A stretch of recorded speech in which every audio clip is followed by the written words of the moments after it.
So we're here. Okay. Instagram, Facebook, Clubhouse, and YouTube. Hey everybody, how are you? Happy Monday. Um, I hope. Hey Kel's Butter. Hope you guys are doing well.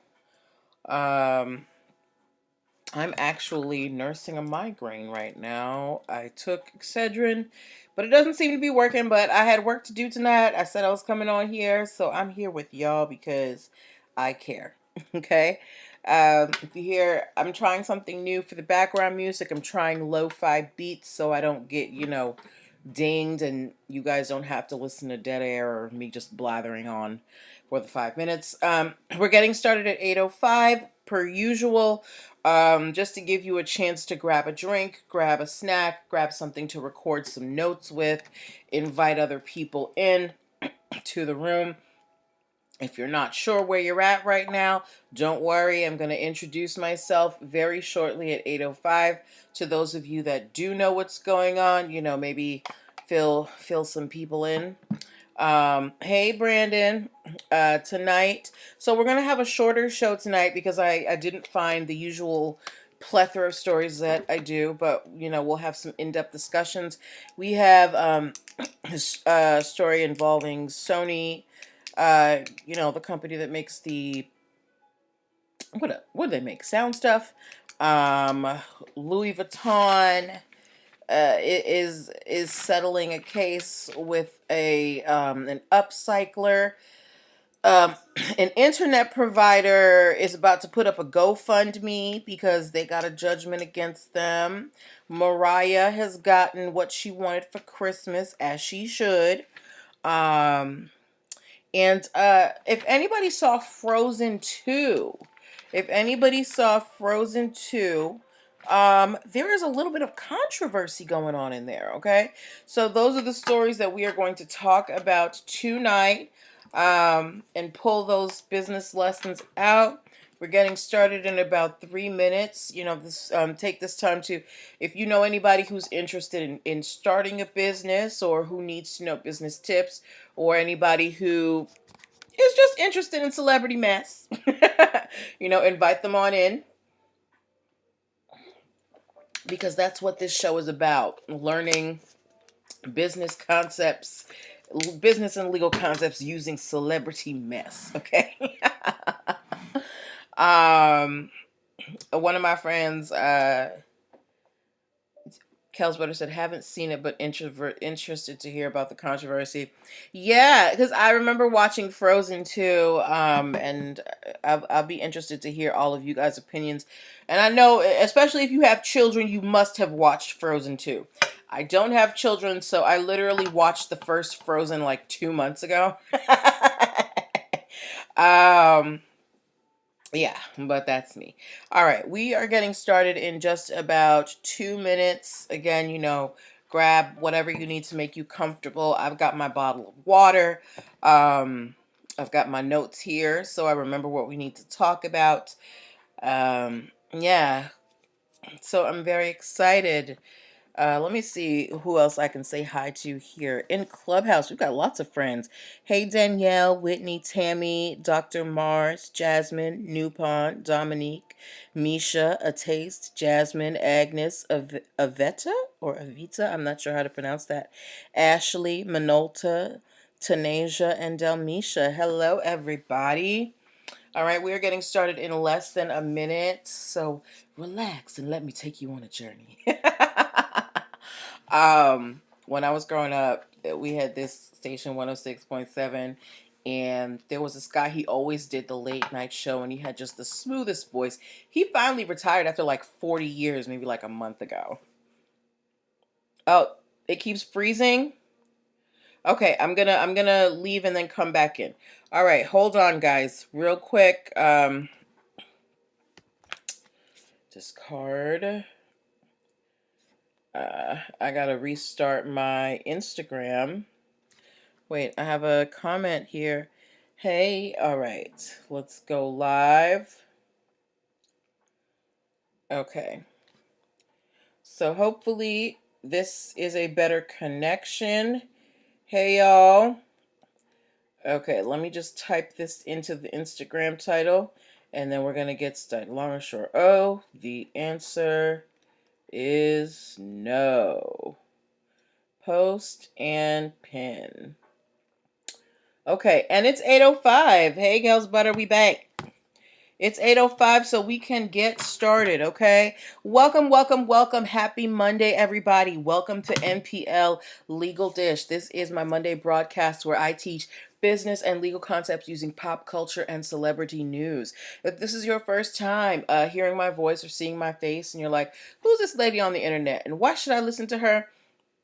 I'm so happy you asked. My name is Natalie Pierre Lewis, and I am the host of NPL of this show, and I'm the owner and operator of NPL Legal Dish. A business formation firm, okay? What that means is I help people like yourself get your business paperwork together. So things like making sure you have your articles of incorporation with the state, getting your EIN numbers and DUNS numbers, making sure you have contracts for clients and partners so you don't get left holding the bag, brand protection strategies through trademarks, copyrights, and patents. And I also help you with hiring and training strategies so you don't get sued for discrimination. I help you with all of these and more so that with all of these and more. And if you're wondering why I'm qualified to help you with all of these things, I'm very happy that you asked. I am a licensed attorney. I have been one for 16 years and counting. I've started multiple businesses for myself and others, both online and offline. I've had many careers in the realms of entrepreneurship, the law, education, hospitality, and administrative support. And most important, I am very passionate about making business and legal education as accessible to everyone as possible. Not everybody has the time, the money, or the desire to go to business school or to law school. But a lot of you have amazing business ideas. And if you're going to be successful, there are just some things that you need to know. There's no way around it. So that's why I'm here, okay? So if you find yourself in the startup phase of your business and you need some guidance on how to get all of that together so that you are legit, so you can do things like get your products into big box stores, get federal contracts, partner with large companies, you need help getting that together, contact me. I want to help you, get your business life together so you can get them coins in, all right? How are you going to do that? You're going to connect with me by going to linktr.ee/NPL Consulting Firm, linktr.ee/NPL Consulting Firm, linktr.ee/NPL Consulting Firm. There, you're going to be able to book yourself a free 15-minute consultation if you are a first-time client. You're also going to be able to download my free biz launch cheat sheet. Okay, it is a guide to help you choose and start your dream business in 7 days or less, completely free. Linktree/NPL Consulting Firm is also where you can connect with my other social media accounts. So if you're if you're on Clubhouse and you want to see what's going on, you can connect to my Instagram and YouTube and stuff like that. All right. So that is me shilling my wares. Let's get to the reason why we are here for those who might be new. So this is how the show works. I pull stories from the news, stories from blog sites, stories that you guys send to me in my inbox, and I choose the ones that have lessons that we can learn as business owners, and we talk about them, okay? So this is a time for you to this is a time for you to ask questions and give comments as long as they're respectful. This is a time for you to be involved in the conversation. We always learn better when we're involved in the conversation. The only thing I ask is be respectful. My mama listens to this show and I'm not going to explain to her why y'all are cussing. Okay? I'm just not. I'm going to give her your information and you can explain to her why y'all are cussing. All right. Okay. So, yeah, I think we've gone over the premise of the show. So I think we're ready to go and we are just going to jump in, okay? So our first story, how many of y'all have heard of a little company called Sony? If you've heard of a little company called Sony, please give me, some type of give me headphones emojis, okay? Now we know Sony. Sony's got their hands into everything. They do electronics. Sony does movies. Sony does what else do they do? What is it? I'm not sure what else they do. But Sony is into gadgetry and they are very well known in the tech world, right? How many of us have a Sony product right now, be it a TV, an audio device, a speaker, something? If you have ever owned a Sony product, give me an S in the comments, okay? All right. Now, we know again, so Sony has their hands in a lot of different pots, right? So the name is known in a lot of different sectors. Thank you, Brandon and Kels. Okay. Now, uh, Sony recently had a little, not even a kerfuffle. They had, a discussion in court with a company. And I want you to hear this story and let me know if you think the court got it right. Okay. So we know Sony. Sony's been there forever and a day. Well, back in 2010, there was a company that filed for a trademark, and the name of this company was called SonaStream. Okay, this company makes music-related software. SonaStream. Okay, has anybody heard of this company, SonaStream? SoNISTREAM. Okay, SonaStream. So SonaStream filed for the trademark for their name in 2010.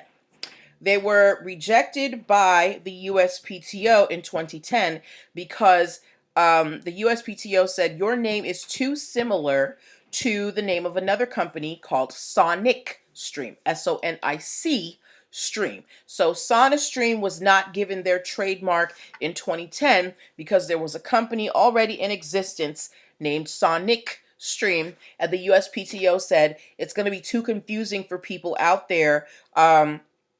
Especially in the sound area, because that's what Sonic Stream was dealing with, the area of industry. They're like, it's too close. There's going to be confusion. So they rejected that application.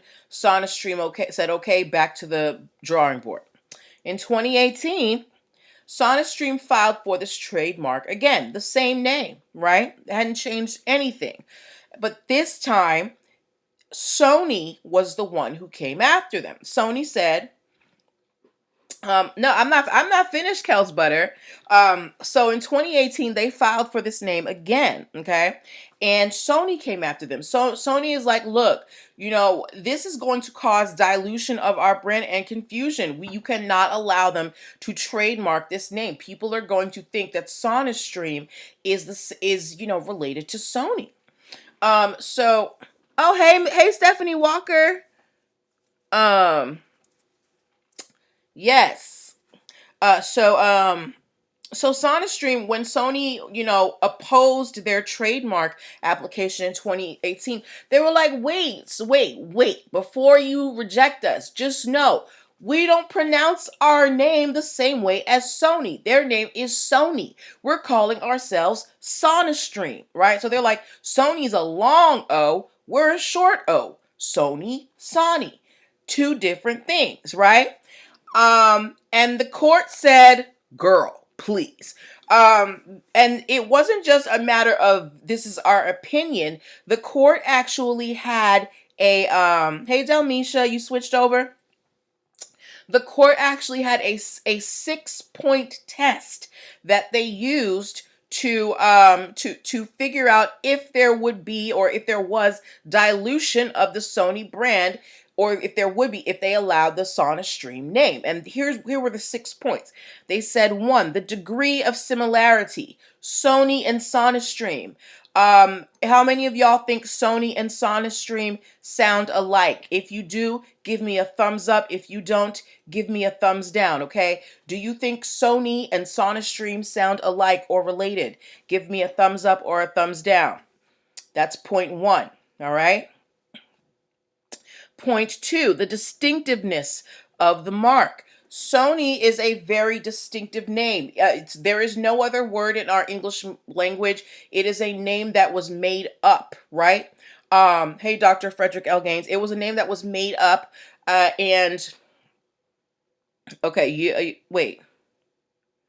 You think they don't sound the same? Y'all giving me thumbs down. You think they don't sound the same? Sony and SonaStream? Sometimes I get ahead of myself.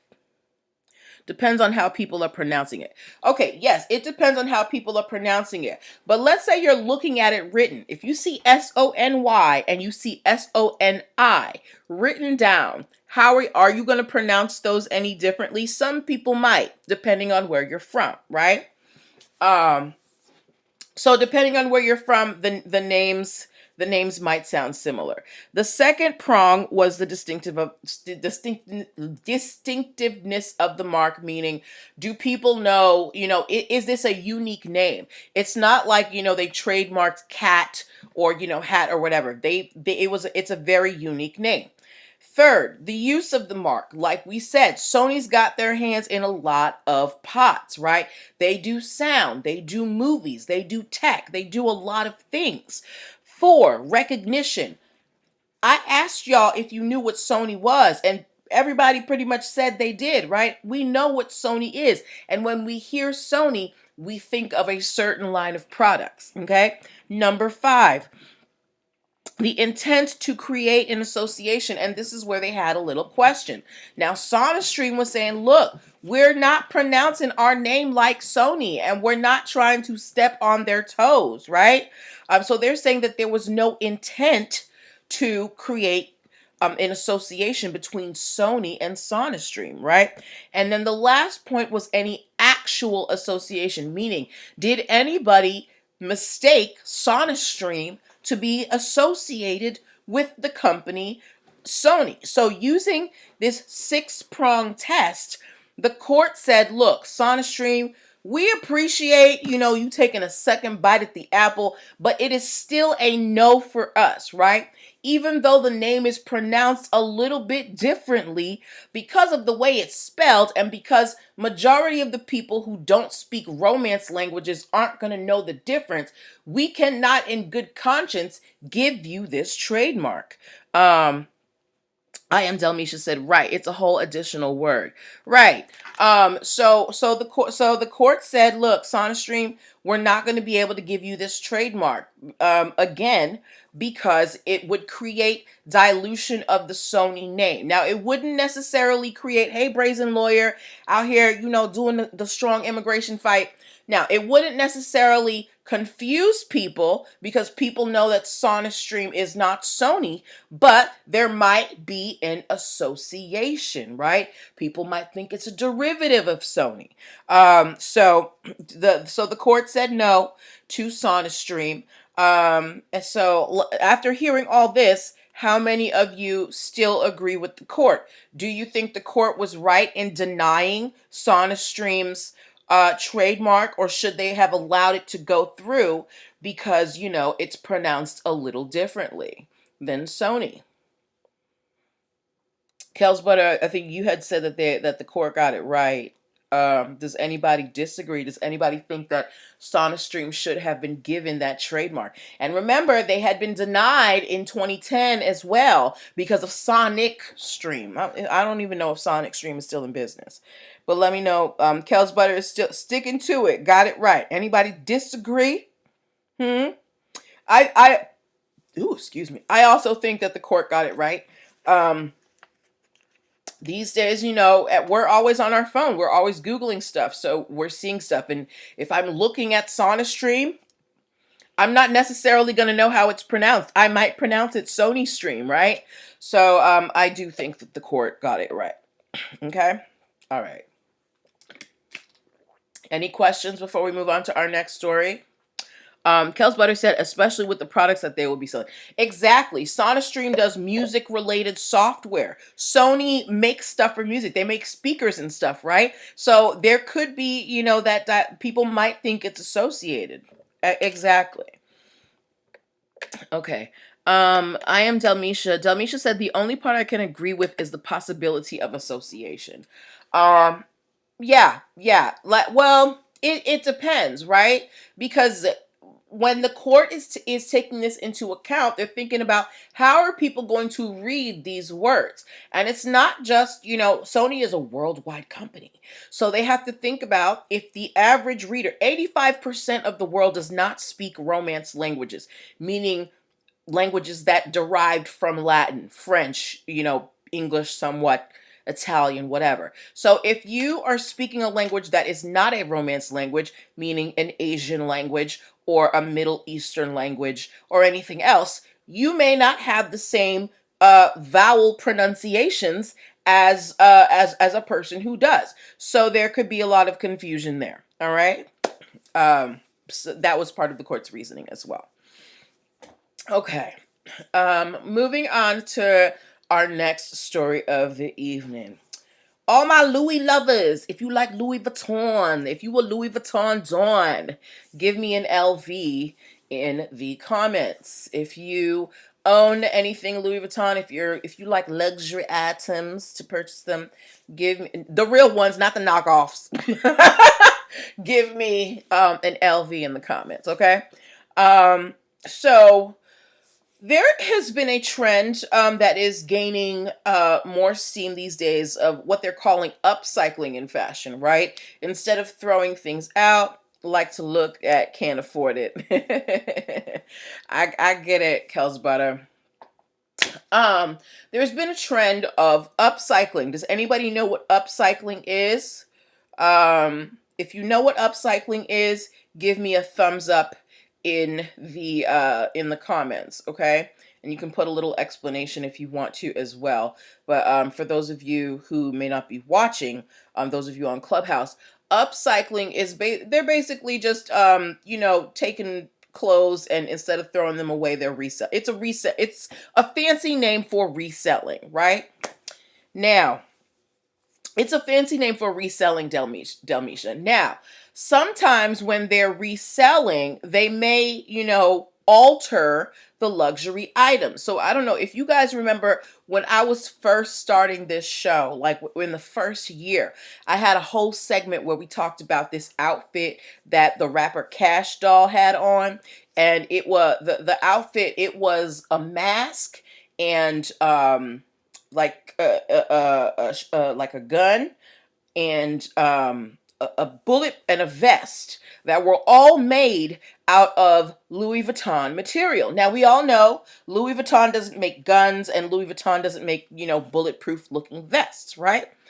And when I looked at where she got these things, the person that she got them from was a person who would purchase vintage items and rework them, cut them apart and put them together into new and interesting ways and then sell them, right? So this has been happening more and more. And you even have websites that are dedicated to upcycling, like The Real Real or I don't know, Rent the Runway. Basically, they're trying to cut down on fashion waste by, reselling these luxury items. But when these luxury items are altered, meaning if you take if you take a Louis Vuitton bag, and you cut it up and make it into a hat, right? Usually that's fine. If I purchase a Louis Vuitton bag and I am, creative and I want to turn this into a hat for myself, no problem, right? But Louis Vuitton and other luxury retailers are having are having an issue with these reworked items, right? And they are cracking down. They are filing trademark infringement suits on retailers who are selling upcycled Louis Vuitton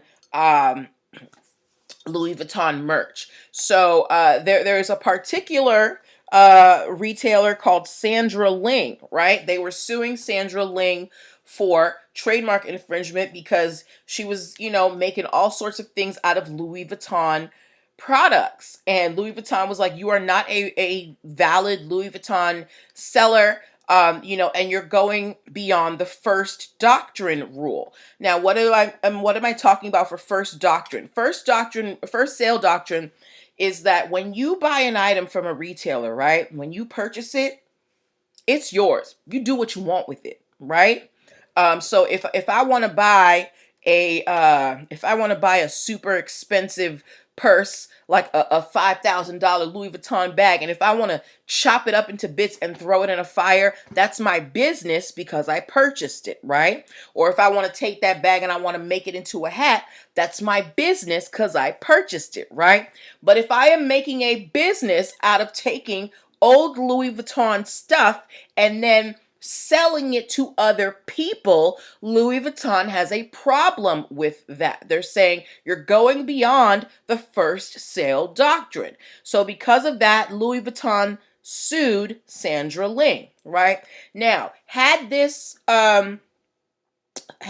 case been gone to full trial and gotten a judgment, this would have been a landmark case for fashion houses in terms, for fashion houses, because it would have created kind of, that line defining what is reselling and what is infringement, right? So Sandra Ling, I don't know what happened behind the doors. Hold on, Delmisha said, right, it's when you make a business of it that it becomes a huge issue. Absolutely, Delmisha. So Sandra Ling and Louis Vuitton, I don't know what happened, outside of the courtroom, but they never got to the verdict. So we still don't have a bright line rule on when upcycling becomes infringement. Instead, Sandra Ling has agreed to settle with Louis Vuitton, and they are also cutting Louis Vuitton a check for $603,000. Okay? Why do you think Sandra Ling decided to settle instead of seeing this case through? Why do you think they settled instead of seeing this case through? Because they said, hey, we bought these Louis Vuitton items fair and square. We own them, right? And yes, we redid them. Why do you think Sandra Ling does not want a final verdict?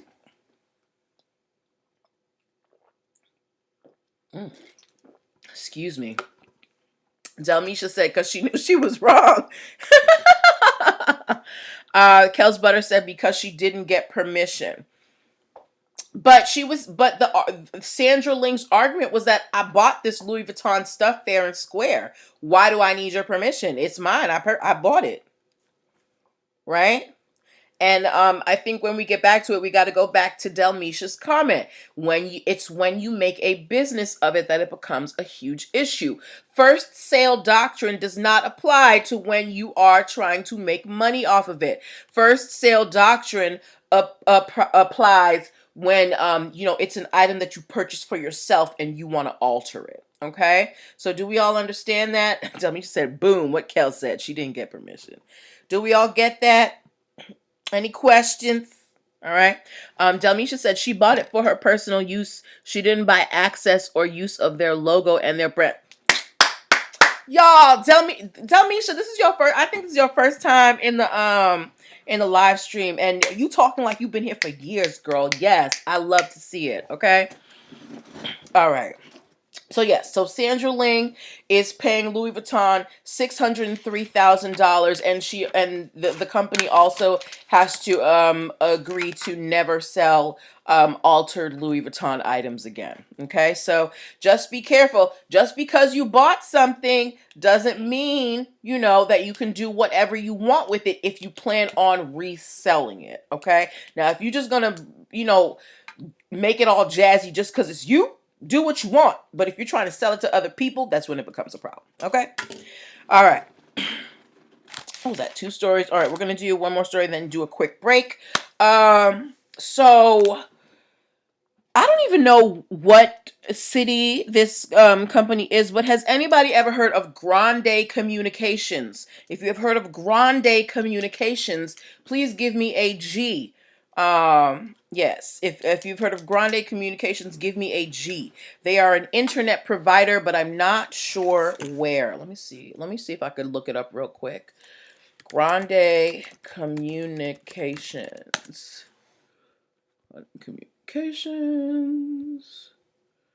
Ooh. Okay, I think they're located in Texas, okay? So Grande Communications. Grande Communications, they're an internet provider, right? So Just like I have Verizon Fios, I access the internet. The Verizon doesn't necessarily keep track of, what I'm doing with the internet that I am purchasing from them, right? No internet company does. However, if you as an internet company are notified by other parties that people using your internet service are using it to, do illegal things like pirate music or pirate movies, you have a duty as the internet provider to attempt to do something about it. Now, of course, you're not going to be able to stop all of it, but you should at least try to put up some type of a fight, right? So Grande Communications, they were sued by multiple major music labels. We're talking Sony Music, or look, Sony's in the music business, Universal Music, Warner Music, right? They all sued Grande Communications because they said, Grande Communications, people are using your internet services and they are pirating our music. We are asking you to stop. And apparently Grande Communications did not do anything. Between Sony, Universal, and Warner, Grande Communications was sent over 1 million copyright infringement notices, okay? Can you imagine getting over 1 million notices from somebody saying, hey, you're doing something wrong? That's really hard to ignore, right? So because of the sheer volume of copyright notices that Grande Communications basically ignored, the court ruled in favor of these major music labels. How much do you think Grande Communications got hit with for a judgment? How much do you think Grande Communications is going to have to find to pay these companies? Hold on. Kels Butter said, oh my, I would have just closed down by. They might have to. They might have to. Because guess how much the judge said Grande Communications owes Sony, Universal, and Warner? Grande Communications has a judgment against them right now in the amount of $46,766,200. Okay. Yes. They ignored over 1 million infringement issues. They got fined. No, they got fined almost $47 million. Okay. Now, I don't know what Grande Communications, money situation is looking like, but I'm pretty sure they don't have $47 million lying around, right? But this is just a word to the wise, right? Also, this is kind of the same thing as if you were in a mall, right? And think about when you have all these stores in the mall. If one or two of the stores in the mall are selling counterfeit items or allowing some type of illegal activity to happen, the owner of the mall can be held liable if you are not keeping close tabs, right? So it's the same thing with Grande Communications. They were trying to say, look, all we do is provide the internet. We can't control what people do with it. But if you have been getting over 1 million notices saying, hey, these same IP addresses are doing, illegal activities and you do nothing about it, that is negligence. So now they have to come up with about $47 million to pay all of these music companies. Kels Butter said they can't be that big. We have never heard of them. Sound like a scam. But there are a lot of regional, internet companies like we have RCN here, right? But RCN, even in my area, it's not available everywhere. You can get it in Virginia, you can get it in some places in DC, but I can't get RCN over here in Maryland, and we're all within, a few minutes of each other. So there are smaller internet providers throughout the country that may not, they may not be big names, but they may be big in their areas, okay? Delmisha said, man, character and integrity can help a lot of these issues. That's why we have contracts and laws, girl, because integrity and character don't always come into play. All right. Okay. So, good luck to Grande Communications. Who's going to donate to their GoFundMe? Listen, if y'all are donating to Kanye, you can donate to Grande to, help him out. Okay, before we move on to our next story, I want to remind you guys that you are watching NPL Legal Dish. This is my Monday broadcast where I teach business and legal concepts using pop culture and celebrity news, okay? If you are in the startup phase of your business and you're looking for some legal guidance, you don't know, how to get started, what paperwork you need, that's what I do, okay? I'm a licensed attorney with a passion for helping entrepreneurs achieve their dreams. So go to linktr.ee/NPL Consulting Firm and book your free 15-minute consultation today, okay? All right. Kels Butter said, good luck closing down. Listen, they're going to have to go have a going out of business sale. I don't know. They're going to have to open up their own version of the Pink, have Uncle Clifford there, do something. Okay. All right, next story. Hey Raymond Kim. What's your favorite Christmas song? Or when you think of Christmas, what's the first song that pops into your head? When you think of Christmas songs, actually not song. When you think of Christmas artists, who pops into your head? Mm-mm. Mm-mm-mm-mm-mm. This next story is actually an update on something we did a couple of months ago. Okay, it's about to be Christmas season. Now, all you Christmas lovers, I need you to slow down because I'm seeing Christmas commercials and paraphernalia. We haven't even gotten to Thanksgiving yet. Where are the cornucopias? Where are, I don't know. What else do we have for Thanksgiving? Um, in my mind, who's that? Delmisha. I don't know who that is. Is that a Christmas song? Anyway, well, I'm making this more complicated than it needs to be. I don't know that song, Delmisha. I really don't.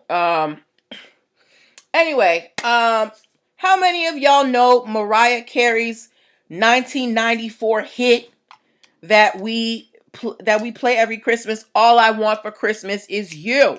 If you know Mariah Carey's hit that makes her $20 million a year by itself, give me the whispers. Okay, give me a music emoji. If you know All I Want for Christmas Is You by Mariah Carey, give me a music emoji. Okay, now, Mariah Carey has been eating off this song for a long time, right? She's called the Queen of Christmas. And of course, when you on top, everybody wants to bring you down. So a few months ago, I told you guys about an artist named Andy Stone. Okay, Andy Stone, he was suing Mariah Carey for $20 million because he said a year before Mariah Carey released her All I Want for Christmas Is You, he had released a song named All I Want for Christmas Is You. And Mariah Carey basically stole his thunder by naming her song the same as his, and he was suing her for $20 million. Okay? So there has been an update on this case. What do you think happened? What do you think happened with this case against Mariah Carey for $20 million by Andy Stone? Thank you, Kels Butter. Andy Stone said, I was the All I Want for Christmas Is You person, and you basically stole my thunder by naming your song the same thing. It's the Temptation Silent Mic. Oh, okay. So Andy Stone said, Mariah, I want $20 million. I want 1 year's profits from what you get from this song. What do you think has happened? Fast forward to today.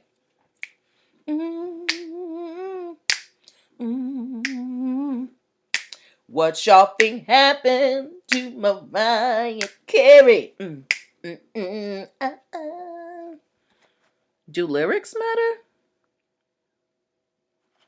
In this case, it does, because Andy Stone, what he's saying, he's not saying that Mariah stole the lyrics. The lyrics are completely different. He's saying that the infringement is in the title of the song.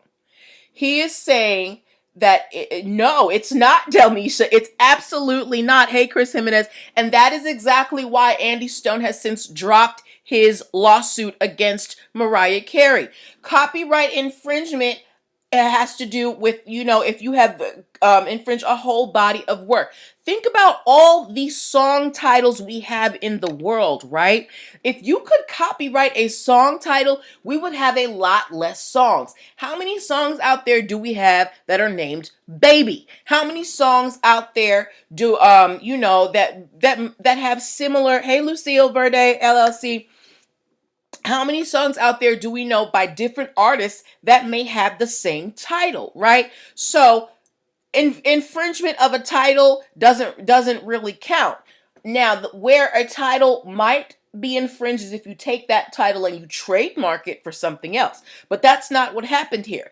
Andy Stone just said, look, Mariah Carey named her song the same thing as my song, and because her song got more popularity, my song went down by the wayside. I want some money. And Mariah's people were probably like, sir, you need to wake up and smell the coffee. So Andy Stone has since dropped his $20 million suit against Mariah Carey. So understand, if you're claiming that someone stole your song, it can't just be the title. It needs to be, something substantive, meaning the composition, the melody, the notes, the lyrics, right? It can't just be the title. But anyway, Mariah is still the queen of Christmas. Get your little mistletoe, whatever. Okay? And Kels Butter said, whoo, people out here desperate for, listen, it's about to be a recession, Kels Butter. Okay, people are trying to get their money when it can. Cancel the loans, Joe. I'm Delmisha said, did he not have an attorney? Sheesh. Listen, there are some attorneys out here who are unscrupulous. They will take your money. They ain't got nothing else going on. They're like, it ain't my money. I could do it, and if we lose, we lose. It ain't my money anyway. So who knows? All right. So our last story of the evening, has to do, okay, who saw Frozen 2? Not Frozen 1, Frozen 2. If you saw Frozen 2, give me like a snow emoji or an ice emoji, something. If you saw Frozen 2. 2. Frozen 2. Not Frozen 1, Frozen 2. If you saw Frozen 2, give me some type of ice emoji. Okay? Frozen 2. Frozen 2. Kels buddy, you haven't seen it. You must not have kids. Or your kids are older. Because I didn't see Frozen 1 till a couple months ago. I don't have children, so I'm not forced to watch movies that I don't want to watch. Okay? All right. Anyway, so if you saw, Delmisha saw it, but she doesn't remember it. Okay. Well, Delmisha and everybody else, grown kids, okay. If you watched Frozen 2 or if you want to watch Frozen 2, there is a song in there called Some Things Never Change, okay? Now remember Frozen came out in Frozen 2 came out in about 2018. There is a gentleman by the name of Daniel Grigson.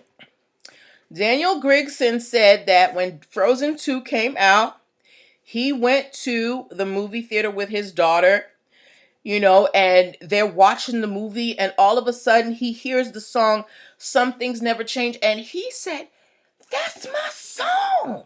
And he said his daughter was like, Daddy, Disney stole our song.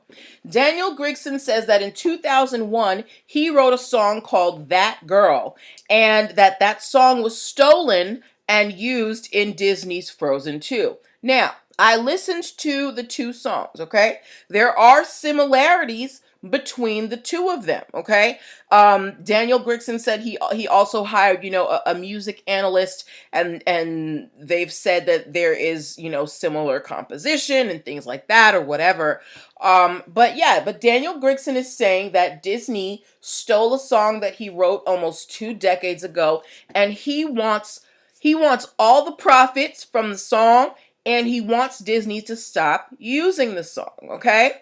So, what do you guys think? What is Daniel Grigson going to have to show? What has he done already that is a good start to his argument? But what is he going to have to show the judge to prove that Disney stole his song that he made 20 years ago? Hey, Ms. Deborah Lane, what is Daniel going to have to show? Okay. Did he copyright it? That's a good question, right? Did you copyright the song? And if you did not, why didn't you? Now, the song is on the internet. I would have to see if it's copyrighted. Actually, I didn't have a chance to check if it was copyrighted today. Hey, 76 okay. But yes, he would have to show that if he copyrighted it, because as of now, prior to a few years ago, you could claim common law copyrights, but in this day and age, the court, if you want to file a copyright infringement suit, the court is requiring you to have a legal copyright filed, okay? There's no more poor man's copyright. There never actually was. I am Delmisha said proof that his song existed first. Yes, so if he had notebooks or something, or old recordings of the song, he would need to show. What else? What else do you think would help his case? What else? Okay.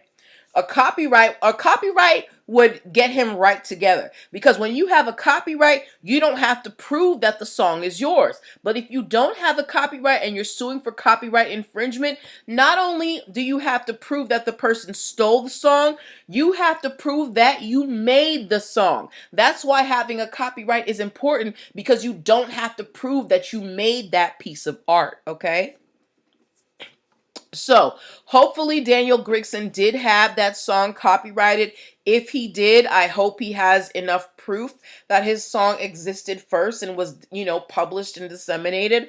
Otherwise, Disney might get over. But let's say that Daniel Grigson wins this case. This could be life-changing money, right? Think about all the money that Disney has made from Frozen 2, and I'm sure they made a pretty penny. Think of that, could be life-changing money for this gentleman. So, I always want to root for the underdog, but if you didn't copyright your work, that's on you. But that's all I have to say about it. So, what do you think? Do you think Daniel has a shot? Does Daniel have a shot against the big Goliath of Disney? Do you think Daniel has a shot? This is a literal David and Goliath story, guys. Do you think that Daniel Grigson has a shot against Disney and proving that Disney stole his song that he wrote almost 20 years ago? What y'all think? Ooh, y'all are hot. 76 Grimke said no, she doesn't think that he has a shot. I feel like if he's got his ducks in a row, because for me, I'm not a music expert. I've sung for years, but I'm not a music expert. When I heard the two songs, I'm not going to lie, I heard similarities in sound and lyrics. So I'm Delmisha said, I feel like because his daughter recognized it, maybe. Kels Butter said, if he can prove it and make it through the court proceedings, because it's going to cost a lot. Yes, and that's another thing, right? Disney has enough money to drag things out for years. I don't know what Daniel Grigson's pockets look like. So, at best, I feel like Daniel might be able to settle with Disney at best. But we'll see. Okay, but I want to root for the underdog and hope that he can get a little piece of that Kit Kat bar. Okay. All right. Well, those were the stories that I wanted to share with you tonight. I hope you found tonight informative. If you did, give me a thumbs up. If you found it informative, give me a thumbs up. And if you found it informative, I do, I would love it if you guys would share this with, anybody who you think would find it helpful. Okay. So that's where I'm going to leave you. Yes, root for the Davids. So this is where I'm going to leave you for this week. I'll be back next week with more stories. If you find something that you want me to talk about, please send it to my inbox. I love it when you send me stories. 76 Grimke, she's on the unofficial writing team. She's been on hiatus for a bit, but I know she got to recharge. She gonna get me. Awesome. I'm glad you found it informative, Kels Butter. So make sure, yay, I'm glad you found it enjoyable, Delmisha. You're welcome. Make sure you go to linktr.ee/NPL Consulting Firm and download the free Biz Launch cheat sheet. Book your free 15-minute consultations. Yes, and just, in general, take care of yourselves, okay? Have a wonderful evening and the rest of your week. Bye. All right, let's end. Leave. Okay. Share. Hold on. Let me shut this down too.